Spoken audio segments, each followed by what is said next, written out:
ننګرهار کې دیني عالمان وایي اختر کې قرباني د الله تعالی یو ستر حکم دی، خو د دې عبادت اصلي موخه د تقوا، همدردۍ او د مسلمانانو ترمنځ د مینې پیاوړتیا ده. یو تن دیني عالم وایي هغه هیوادوال چې اختر کې قرباني کوي باید بې وزله هیواد ته تازه راستنه شوي او نور اړمن خلک له پامه ونه غورځوي او غوښه ورولېږي.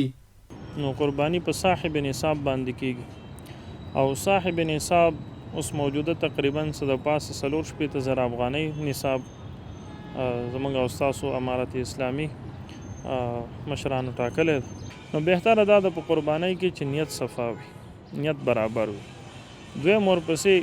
که چېرته نیت کې ګډوډي راشي، مثال په طور باندې دا ووایي چې زه دا قرباني کوم په دې خاطر باندې چې په د اختر په ورځ به د خلکو کره به غوښه یو ما کره به غوښه نه یا زما بچی به څنګه، نو دا د قرباني نه کېږي، دا د غوښې دپاره کړې وه ودې کړه خبره خلاص. نوموړی اسلام د مینې، همدردۍ او لاسنیوي دین بولي او په خبره یې اختر کې بېوزلو سره مرسته دغه خوشحالي څو چنده ډېرولی شي. بهتره دا د غوښه په 3 حصو تقسیم کړی شي،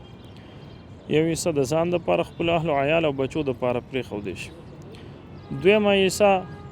خور، خورلڼه او د ګاونډي او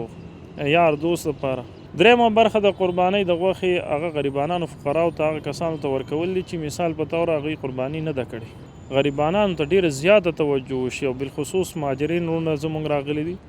او یا داسې د یو ځای بل ځای نه هجرتونه یې کړي دي د بعضې سیلابونو د وجې، طبیعي آفاتو د وجې. د یادونې ده چې د نړۍ مسلمانان کال کې یو ځل د لوی اختر په ورځو کې د نصاب په پوره کېدو سره دغه ابراهیمي سنت یعنی قرباني ترسره کوي او څاروي ذبحه کوي.